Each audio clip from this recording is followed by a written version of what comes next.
201 नंबरची गाथा पाहत आहोत. धम्मपद गाथा नंबर 201. तर या धम्मपदाच्या गाथेमध्ये कौशल नरेश प्रसेनजित याची गोष्ट आलेली आहे. पहा, कौशल नरेश म्हणजे राजा. कोसल देशाचा राजा प्रसेनजिताची गोष्ट आलेली आहे.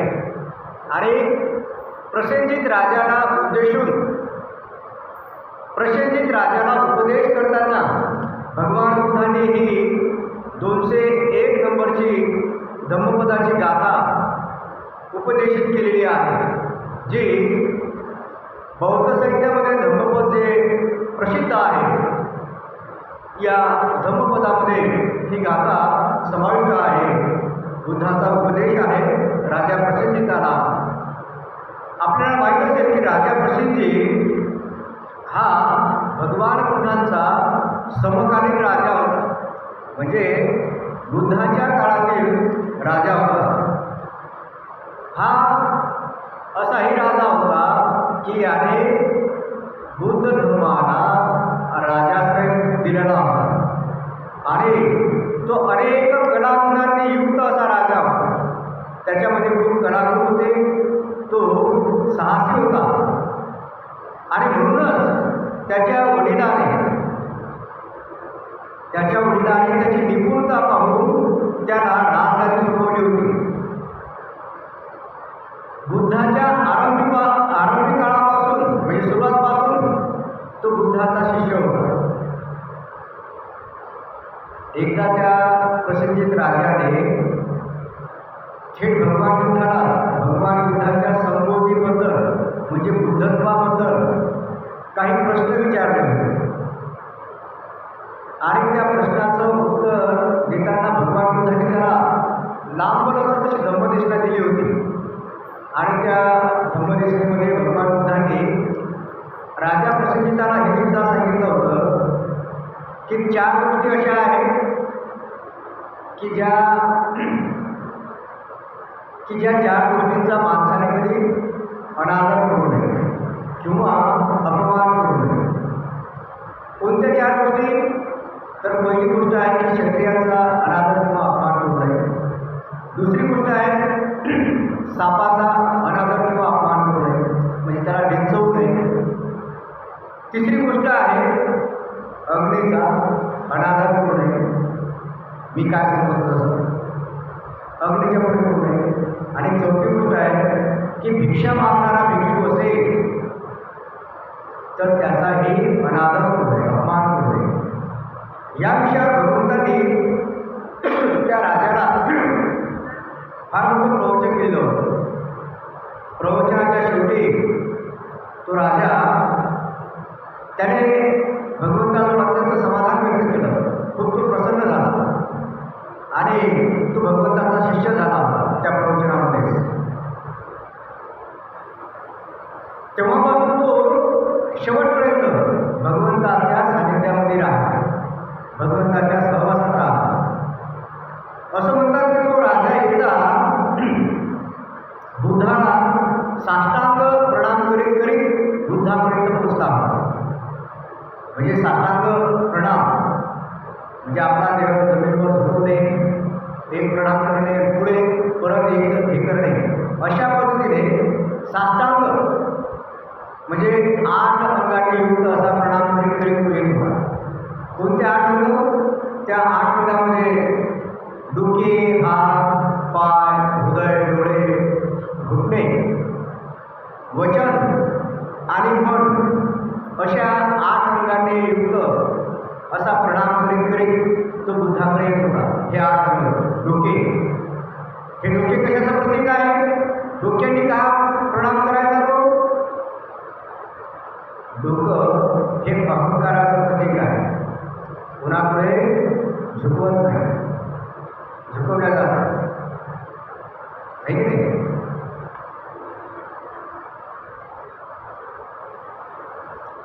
त्याच्यानंतर या 8 अंगामध्ये हात, हे हात समर्पण आणि सेवेचे प्रतीक आहे. आपण कोणतीही देशाची, समाजाची सेवा, घराची सेवा, रुग्णाची सेवा, कोणतंही काम जर आपल्याला करायचं असेल तर आपण हातानेच करतो. तर हे हात सेवा आणि समर्पणाचे प्रतीक आहे.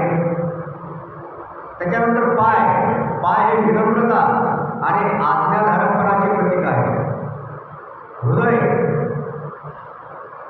प्रेम आणि श्रद्धेचं प्रतीक आहे. डोळे श्रद्धा आणि सन्मान. घुटणे समर्पण आणि नम्रता.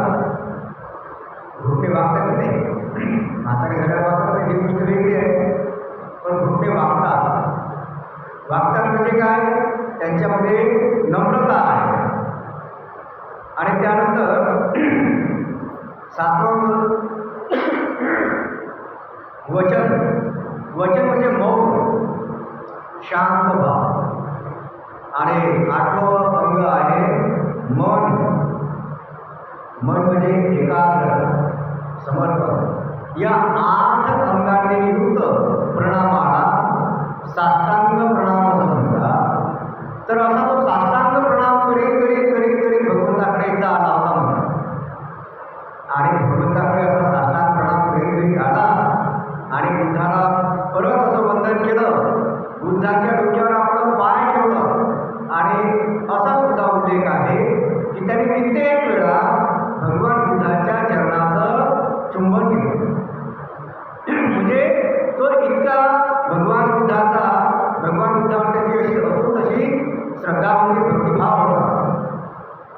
असा हा अत्यंत श्रद्धाळू राजा होता.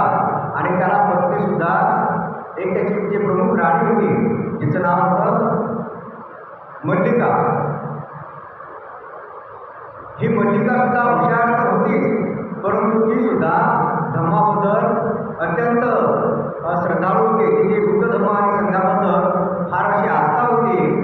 तिने बरेचसे धम्मज्ञान आत्मसात केलेले होते. राजा प्रसन्नतेला धम्म सानिध्यामध्ये गुंतवून ठेवण्यामध्ये तिचा बराचसा हातभार होता की तुम्ही बुद्धाच्या धर्माच्या संघाच्या सानिध्यामध्ये राहा, असा त्या पत्नीचा म्हणजे त्याच्या मल्लिका नावाच्या मुख्य राणीचा हातभार होता. मी नेहमी सांगत असतो की पती पत्नीचं नातं हे बाबासाहेब म्हणतात की मित्रत्वाचं असलं पाहिजे. तर आपल्या पतीला जर का काही व्यसन असेल तर महिलांनी त्यासाठी आवर्जून प्रयत्न केले की त्यांना व्यसनातून मुक्त करण्यासाठी. आणि त्यासाठी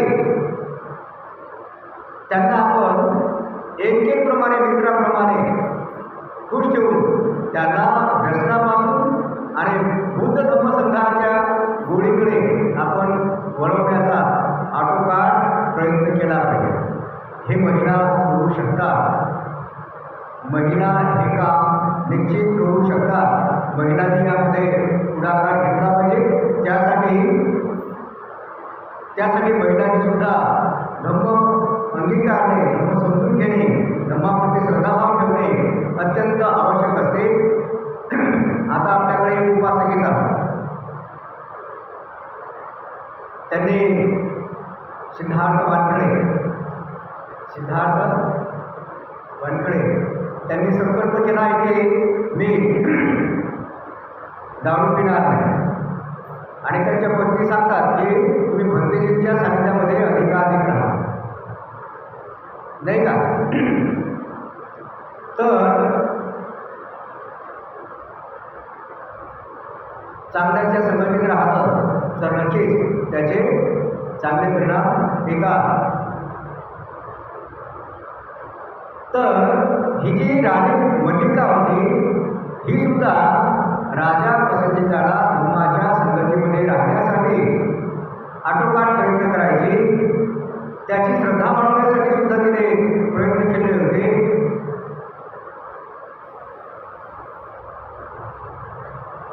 एकदा राजाला असाधारण असे 16 स्वप्न पडले होते आणि त्या स्वप्नाचा अर्थ त्याला समजत नव्हता. म्हणून काही विद्वान ब्राह्मणांना किंवा स्वप्नविद्येतील पारंगत लोकांना त्याने आपल्या असाधारण स्वप्नांचे कारण विचारले आणि त्याबाबत मार्गदर्शन विचारलं असता त्यांनी सांगितलं की तुमच्या जीवनामध्ये काहीतरी असाधारण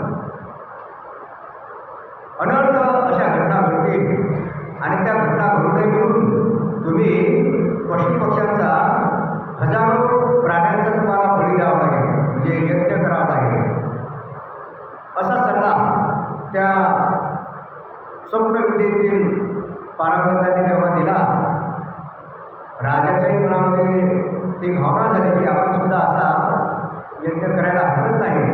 पण जेव्हा ही गोष्ट राणी मल्लिकाला माहीत पडते तेव्हा मात्र ती प्राण्यांच्या बळी देण्याच्या या यज्ञाला ती विरोध करते आणि ती राजाला सल्ला सांगते की तुम्ही यांना स्वप्नाचा अर्थ विचारण्यापेक्षा एक काम करा, भगवान बुद्धाला या स्वप्नाचा अर्थ विचारा. आणि जेव्हा भगवान बुद्धांना विचारले जाते तेव्हा भगवान बुद्ध सांगतात की या स्वप्नामुळे काही अनर्थ घडणार नाही, काहीच अनर्थ घडणार नाही आणि त्यामुळे तुम्ही कोणत्याही पशुपक्ष्यांचा यज्ञामध्ये बळी देण्याची आवश्यकता नाही. त्यामुळे त्यानंतर प्रसेनजित राजाची भरभराटही झाली आणि विनाकारण पशुपक्ष्यांची हत्यासुद्धा टळली.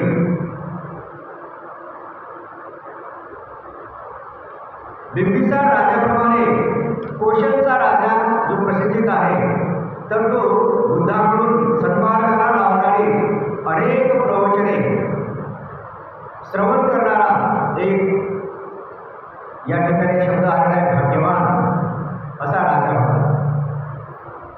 संयुक्त निकायात एक कोशल संयुक्त म्हणून अलग भाग आहे.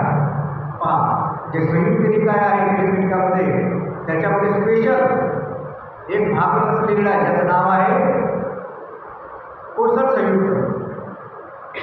त्या भागामध्ये कोशल नरेशाला भगवान बुद्धाने दिलेले अत्यंत उपयुक्त असे उपदेश त्या स्पेशल भागामध्ये आहे.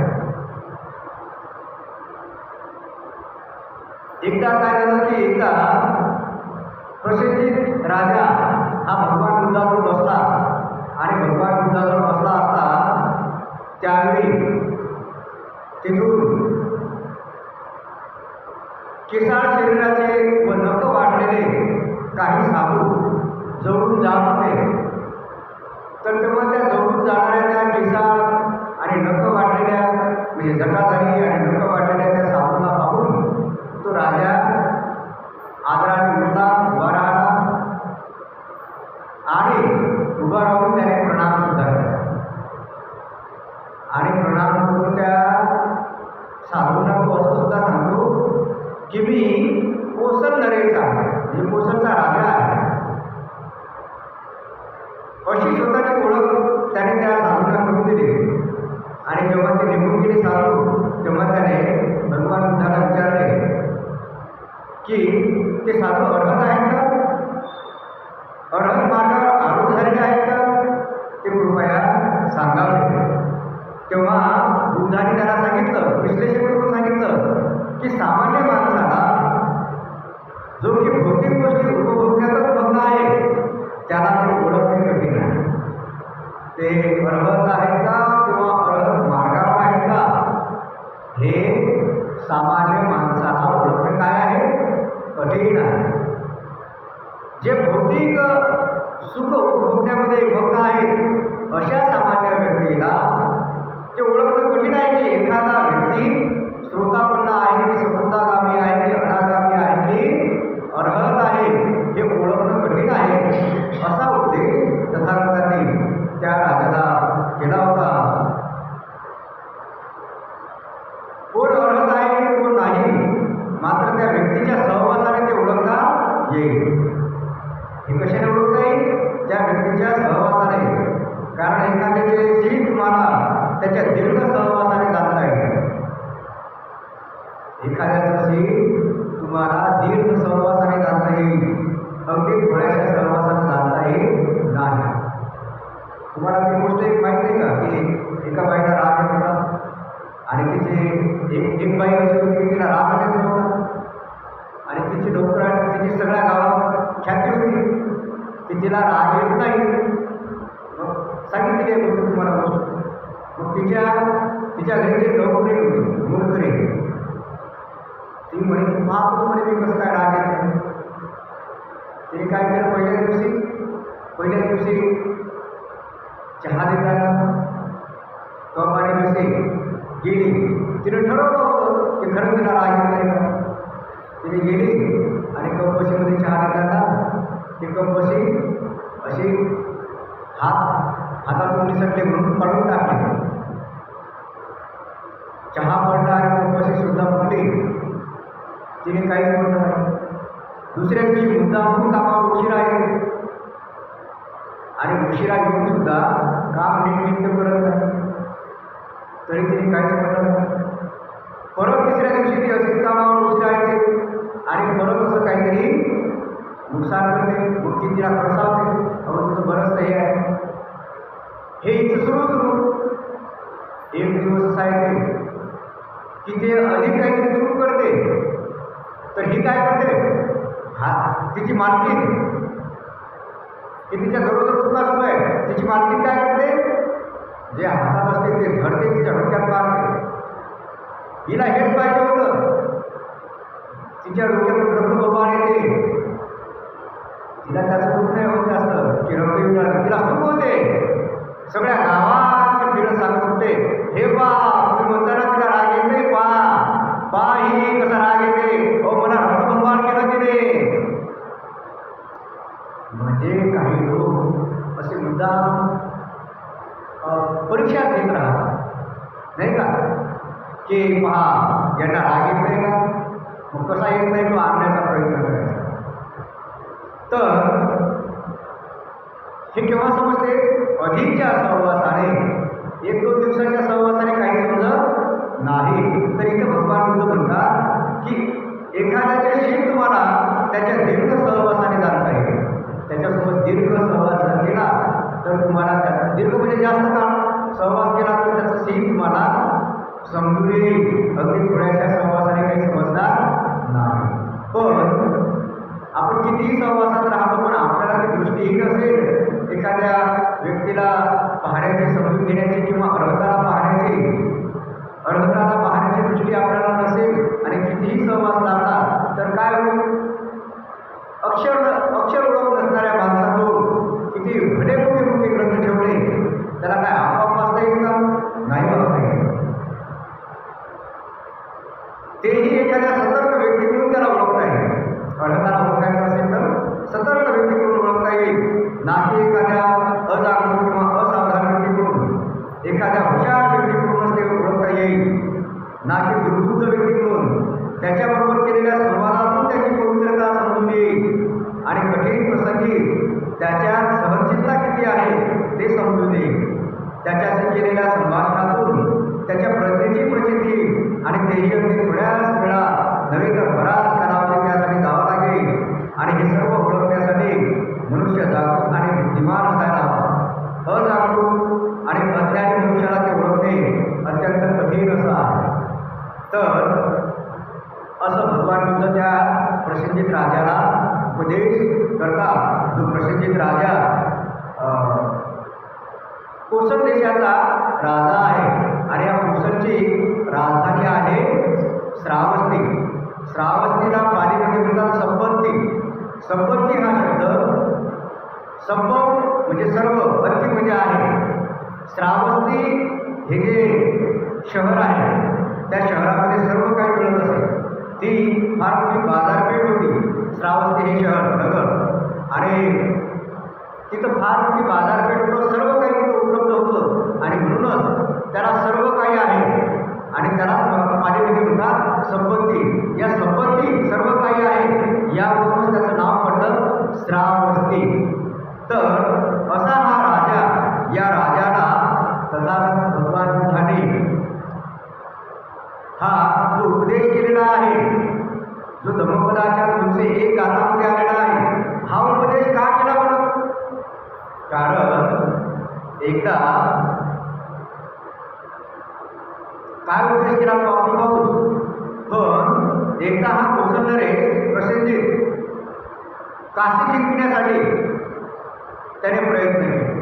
म्हणजे तो कोसल देशाचा राजा आहे आणि त्याने काशी जिंकण्यासाठी युद्ध केलं. कोणासोबत? अजातशत्रूसोबत. पण त्या युद्धामध्ये प्रसिद्धीत राजा हरला आणि तो हरल्यामुळे तो फार बेचैन झाला, अत्यंत बेचैन. तो बाहेर यायला नाही लागला, झोपून झोपून राहत असे. त्याला असं वाटत असे की तो जो अजातशत्रू राजा आहे तो माझ्यापेक्षा लहान आहे. लहान लोकांना लोक वेगवेगळे कृष्ण देतात, त्याच्यावर दुधाचे ओठ सुटले नाही, असं मोठे लोक कधी लहान माणसाला म्हणतात नाही का, हे त्याच्या दुधाचे ओठ सुटले नाही. याच्या मनात तेच होतं की हा माझ्यापेक्षा लहान आहे आणि याने मला हरवलं. याने मला हरवलं या चिंतेमध्ये तो प्रसिद्धीत राजा होता आणि त्या चिंतेने त्याला झोप येत नव्हती. तो अस्थिर होता आणि तो दुःखामध्ये डुबून गेला होता. बरेच दिवस भगवान बुद्धाला हा असा बेचैन असल्यामुळे त्याने भगवान बुद्धाचं दर्शन घेतलं नाही, भगवान बुद्धाकडे गेला नाही. त्यामुळे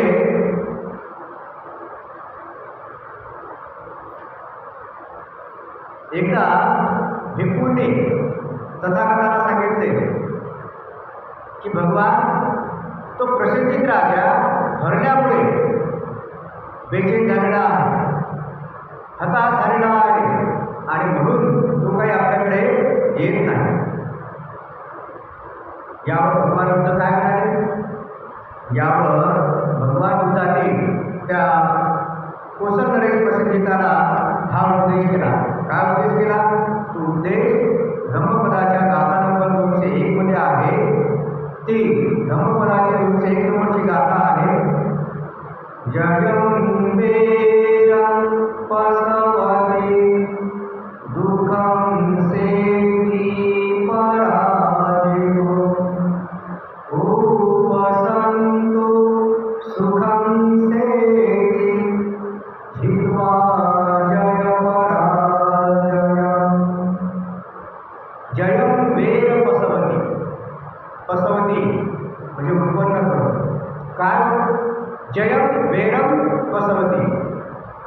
जो विजयी असतो, विजय हा वैरत्वाला उत्पन्न करतो. दुःखम सेती पराजय. आणि पराजित मनुष्य दुःखी राहतो नये. जो पराजित आहे तो दुःखी राहतो. जयं पराजयो. जय आणि पराजय हे दोन्ही त्यातून शांत झालेला मनुष्य सुखाने झोपतो. काय त्यावेळेला मनुष्य सुखाने झोपतो? जय आणि पराजय. त्याला जयाचा घेणं नाही आणि पराजयाचा घेणं नाही. आपला जय झाला तर आपण वैरत्वाला जन्म. पराभव झाला तर तोही दुःखी राहा, त्याच्या मनात तेच राहा. म्हणून जय आणि पराजय ह्या दोन्हीही त्यागणारा व्यक्ती सुखाने जगत असतो, असा उपदेश तथागताने भिक्खूंच्या उपस्थित त्या राजा प्रसन्नजिताला केला. तर भगवान बुद्ध म्हणतात की भिक्षूंनो, न विजयात सुख आहे न पराजयात सुख आहे. कारण दोन्ही गोष्टीमध्ये उत्तेजना आणि जिथे उत्तेजना आहे तिथे शांती नसते, सुख कुठले?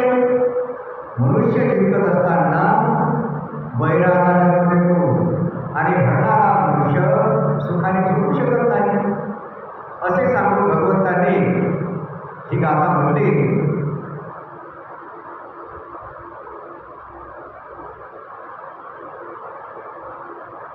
की या गाथेने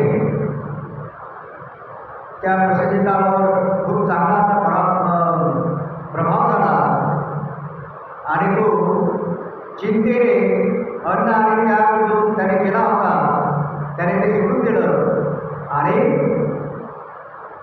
त्याला सुद्धा धम्माची तो धम्मामध्ये प्रतिष्ठापित झाला. तो तर धम्मामध्ये प्रतिष्ठापित झाला, परंतु त्या ठिकाणी भगवान बुद्धाने त्या भिक्षूच्या उपस्थितीमध्ये हा उपदेश केल्यामुळे ते भिक्षूसुद्धा सुतापन्नावस्थेमध्ये पोहोचले आणि सगळ्यांनाच ही गाथा सार्थक कशी वाटणारी आहे. सार्थक वाटणे की जय आणि पराजय हे माणसाला सुख आणि शांती मिळवून देऊ शकत नाही. तर अशा पद्धतीने ही गाथा या ठिकाणी संपली. उद्या आपण पाहणार आहोत आसक्ती अग्नी समान आहे आणि यामध्ये कुलकन्येचा विवाह हे गाथा आहे. तर आपल्या सर्वांप्रती मंगलमैत्री भवतु सर्वमंगलम् रक्षन्तु सर्वदेवता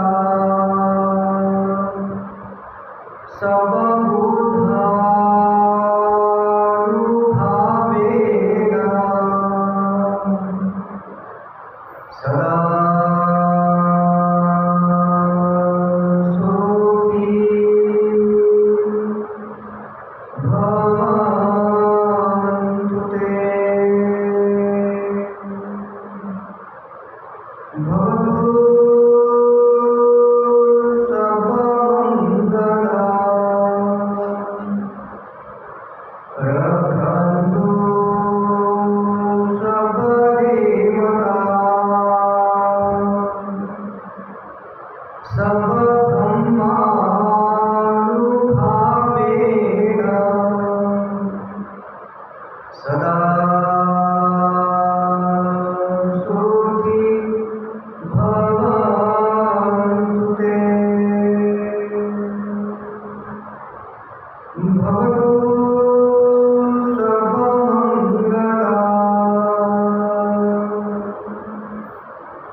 सर्वांना